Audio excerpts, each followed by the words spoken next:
Vamos a hablar ahora de la convergencia de las sucesiones.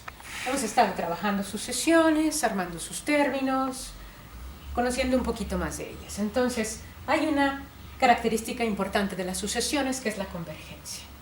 Para eso me voy a permitir invitar a esta sucesión cuyo enésimo término se arma así, 1 entre n más 1. Armé también los primeros términos, es decir, puse los primeros términos de esta sucesión y me quedaría, cuando n vale 1, es 1 entre 2. Cuando n vale 2, ¿verdad? 2 más 1 me da 3, etc. Cuando n vale 3, 3 más 1 me da 4.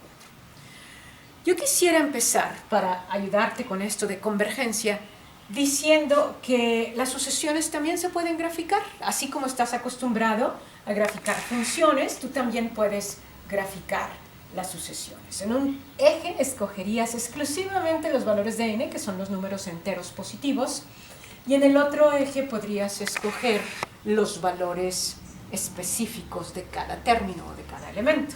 Entonces, si te fijas, cuando el primer término, es decir, cuando n vale 1, el primer término me da 1 medio. Entonces, podríamos graficar esto así como este punto. Segundo término lo tengo que graficar como 1 tercio, ¿no? Entonces, es punto 33. Vamos a suponer que está aquí. El tercer término es 3 más 1, 4, 1 cuarto, ¿verdad? Eso es punto 25, sería más o menos a la mitad de esto.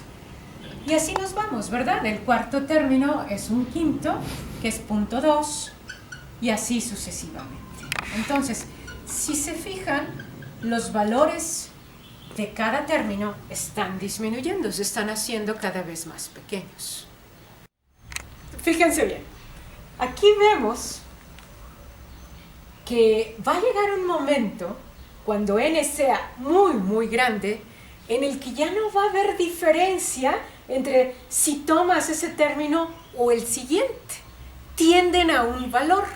Entonces, cuando eso sucede, cuando los términos de una sucesión los graficamos y tienen techo o tienen piso, se dice que la sucesión converge. ¿Cómo podemos expresar eso en términos matemáticos? No nos podemos quedar con una definición muy intuitiva, ¿no? Esta sucesión sí converge, porque si vemos, sus términos se están acercando a un valor que es 0, ¿verdad? ¿Cómo podemos decir eso matemáticamente? Lo vamos a escribir de este lado. Fíjate bien, lo que vas a hacer es, vas a tomar el enésimo término, pero vas a hacer que ese término sea muy, muy grande. Es decir, vas a tomar un término enésimo muy grande y vas a obtener el límite de ese término. ¿De acuerdo? Si este límite existe y lo puedes obtener, entonces se dice que la sucesión es convergente.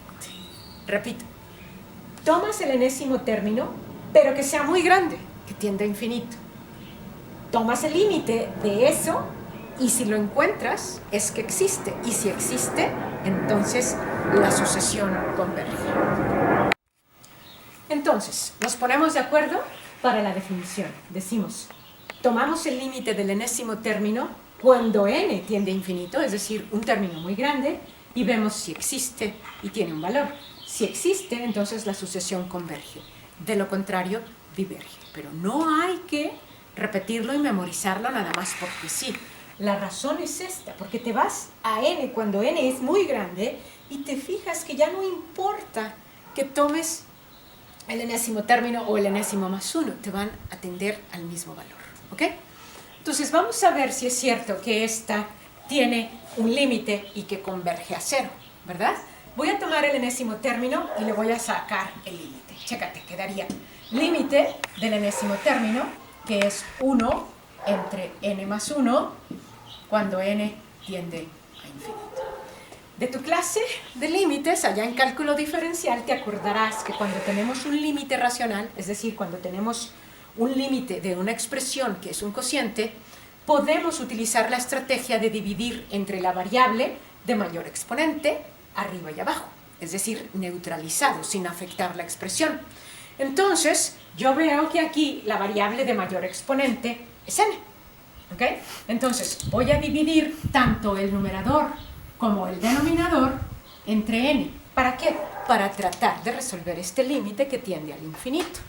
Entonces, al hacer eso, ponte a abusar, esto es pura álgebra, el límite cuando n tiende a infinito te va a quedar así.